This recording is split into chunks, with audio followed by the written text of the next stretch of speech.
February 3rd, 2023. Somewhere around 9 in the evening, a Norfolk Southern freight train is rolling through the small town of East Palestine, Ohio, and everything looks completely normal from the outside.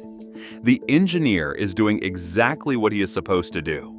The track is in decent shape, the signals are green, and this train has already passed multiple safety detectors along the way without a single alarm going off.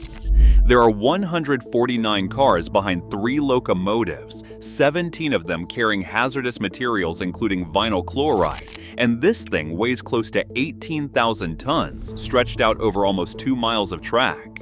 Nobody on that train has any idea that 20 miles behind them, a bearing on one of the hopper cars has been getting hotter and hotter with every mile, and that bearing is now approaching the temperature where steel starts to fail. The thing is, the detectors actually picked it up. The infrared sensors along the track noticed the temperature was rising and they reported it. But here is where the physics starts working against everyone involved. These detectors are spaced roughly 20 miles apart. A bearing can go from warm to catastrophic failure in as little as 3 minutes once it really starts to go. So by the time the last detector finally screamed that this bearing was 253 degrees hotter than the outside air, the crew had maybe seconds to react, and you cannot stop an 18,000-ton train in seconds. The axle snapped, 38 cars piled up, and what happened next made headlines for months. But here is the thing that almost nobody talked about in all that coverage. The crew did everything right. The track was fine. The equipment passed inspection. This was the physics of railroading catching up with a system that was designed for shorter trains and simpler times. And East Palestine was just one example of forces that are working against every freight train rolling across this country right now. You want to know why trains still derail in the 21st century when we have satellites and computers and sensors everywhere? Because the laws of physics do not care about your technology. And the forces acting on a modern freight train are so enormous and so complex that even with billions of dollars in safety equipment, we are still playing a game where the margins are razor thin. Let me walk you through what is actually happening underneath those freight cars, because once you understand this, you will never look at a passing train the same way again. Every single wheel on a railroad car is shaped like a cone. The tread is not flat, it is angled, wider on the inside and narrower on the outside. This is brilliant engineering from the 1800s that allows trains to steer themselves through curves without needing a differential like a car has. When a train enters a curve, the wheels naturally shift so that the outer wheel is running on a larger diameter and the inner wheel on a smaller one, which means they can both stay locked to the same axle while covering different distances. It is elegant and simple, and it works beautifully at low speeds. But here is where it gets complicated. As you increase speed, this same conical shape starts to create an oscillation. The wheels shift left, overshoot the center line, then shift right, overshoot again. And this side-to-side wobble is built into every single wheel set on the planet. At low speeds, the motion damps itself out and you barely notice it. But there is a critical speed, different for every car depending on its suspension and wheel profile, where that oscillation stops damping and starts growing. The engineers call this hunting, and above that critical speed, the motion becomes violent enough to damage the track, destroy the wheels, or throw the whole car off the rails entirely. This is why freight trains have speed limits that seem absurdly slow compared to passenger trains. A freight car with worn wheels and stiff suspension might start hunting at 50 miles per hour. The car behind it with newer equipment might be fine up to 70 miles per hour. And the problem is that you have 150 of these things chained together, all with different characteristics, all with their own critical speeds, and the crew up front has no way of knowing what each individual car is doing 2 miles behind them. Now add in the forces that happen when you try to move this thing.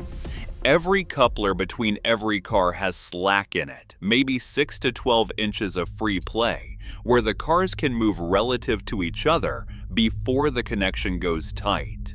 Multiply that by 150 cars, and you have got somewhere between 75 and 150 feet of total slack running through the entire train. When the locomotives apply power, that slack does not all take up at once. It runs out car by car, starting from the front, and each car gets a jerk as its coupler suddenly goes tight. By the time that wave of force reaches the back of the train, it has built up momentum, and the last cars can get hit with forces that would snap a coupler clean off if the timing is wrong. Now picture what happens when that train is going around a curve. The locomotives are pulling forward, creating what they call draft forces, tension running through the whole train. But physics wants the train to straighten out. Those draft forces are trying to pull the middle of the train toward the inside of the curve, trying to string line the whole consist like you are pulling a rope taut. If the cars in the middle are empty and light, if they have old cushioning devices that let the coupler swing too far, if the curve is sharp enough, those lateral forces can exceed the vertical force holding the wheels to the rail. And that brings us to the number that nobody outside of railroad engineering has ever heard of: the L/V ratio. Lateral force divided by vertical force. This is the measurement that determines whether a wheel stays on the rail or climbs over it. Back in 1908, a French engineer named Nadal worked out a formula that predicted the exact ratio where wheel climb becomes possible. For most freight cars, once you hit a ratio around 0.82, you are in the danger zone. The wheel is no longer being held down firmly enough to resist the lateral push, and it can start riding up the inside face of the rail until it tips over the top and the whole car goes with it. Empty cars are more dangerous than loaded ones. That sounds backwards, but it is pure physics. An empty car has almost no vertical force holding it to the track, but it still generates the same lateral forces when it goes through a curve.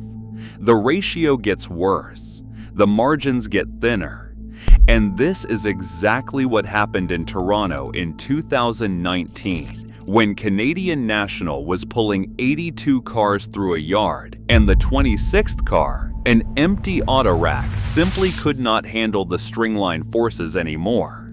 The L/V ratio went past the limit, the wheels climbed the rail, and 9 cars went over. A yard worker got caught underneath. Now put temperature into the mix. Steel expands when it gets hot. Rail steel expands at a rate of about 6.5 millionths of its length for every degree Fahrenheit of temperature rise. That does not sound like much until you remember that a mile of rail is over 63,000 inches long, and a 40-degree temperature swing can mean more than 16 inches of expansion that has nowhere to go because the rail is welded into one continuous ribbon and spiked down to the ties. When the rail was installed, it was stressed to a specific neutral temperature, the point where it has no internal forces. If the rail temperature goes above that neutral point, the rail goes into compression, trying to expand but unable to, building up enormous forces that want to push it sideways. If those forces exceed what the ballast and ties can resist, the rail buckles. They call it a sun kink, and it happens fast. One moment the track is straight. The next moment it is snapped into an S-curve that can throw a train off like a bucking horse. Over the past 40 years, sun kinks have caused more than 2,000 derailments in the United States, an average of 50 every single year. Canadian Pacific did a study where they measured rail temperature before and after trains passed, and what they found was frightening. On a day when the ambient temperature was 98 degrees, direct sunlight had already pushed the rail to 127 degrees. Then a heavy freight train came through with its brakes dragging, and the friction added another 41 degrees. The rail hit 168 degrees, well past the point where buckles become likely, and this was just from normal operations. The track components were being asked to restrain 16 inches of thermal expansion from the trains alone, never mind what the sun was doing. And then there are the bearings. Modern freight cars carry 315,000 pounds on just 8 roller bearings. These bearings are lubricated and sealed, designed to roll for hundreds of thousands of miles without maintenance, and most of them do exactly that. But when one starts to fail, the failure mode is brutal. Friction generates heat. Heat breaks down the lubricant. More friction generates more heat, and the whole thing runs away until the bearing seizes or the axle snaps. The window between detectable warming and catastrophic failure can be as short as 3 minutes. The hot box detectors along the track are supposed to catch this, and they do, most of the time. There are about 6,000 of these infrared scanners installed across North America, spaced an average of 15 to 25 miles apart. When a train passes, the detector reads the temperature of every bearing and wheel and reports any anomalies by radio. But research shows these detectors are not as accurate as everyone thought. Studies at the University of Texas found that temperature readings can be off by as much as 63 degrees in either direction, depending on the angle of the sensor, the class of bearing, and the ambient conditions. 40% of the bearings that get flagged and pulled from service turn out to have nothing wrong with them, which creates a crying wolf situation where crews start to distrust the warnings. And between 2009 and 2018, 151 defective bearings made it past every detector on the line and failed catastrophically anyway. The spacing is the real killer. 20 miles between detectors means a bearing can heat up, fail, and bring down a train before it ever reaches the next scanner. After East Palestine, the National Transportation Safety Board pointed out that there is no industry standard for how railroads should respond to trending temperatures. One detector shows a bearing running warm, the next one shows it warmer, but nobody has defined at what point the train must stop. The physics is outrunning the procedures. This is the situation. Trains are longer than they have ever been, some of them stretching 3 miles from end to end. They are heavier than they have ever been, with individual cars maxing out at 300,000 pounds gross weight. The crews operating them cannot see past maybe a dozen cars before the train disappears around a curve or over a hill. Everything beyond that point is operating on faith, on sensors, and on the hope that the physics stays within acceptable limits. The Federal Railroad Administration has data going back to 1975, and the overall trend is good. Derailments are down 75% from their peak. The industry points to this constantly, and they are right to. Modern railroads are safer than they have ever been, but the derailments that do happen are increasingly likely to involve forces that cannot be fully controlled. A train that follows every rule can still be brought down by a bearing that heats up too fast, or a rail that buckles without warning, or empty cars that cannot handle the physics of the curve they are being pulled through. 3 derailments happen every day in this country. Most are minor, low-speed incidents in rail yards, where a car gets shoved through a switch too hard, or a coupler misaligns. But roughly 1 in 4 happens on the main line, out in the real world, where speeds are higher and consequences are worse. The causes break down in ways that suggest the fundamental physics has not been tamed. Track defects still account for more than a third of all derailments. Equipment failures, including bearings, wheels, and couplers, cause another 13%. Human error only accounts for about 10%. The rest is weather and signals and obstructions and the 1,000 small failures that add up to a train on the ground. The railroads are trying. They are installing more sensors, using acoustic detection systems that listen for the sound of failing bearings, deploying drones and AI to inspect track conditions. Positive train control has been fully implemented on required routes since 2020, and it prevents some categories of accident entirely. But the fundamental challenge remains.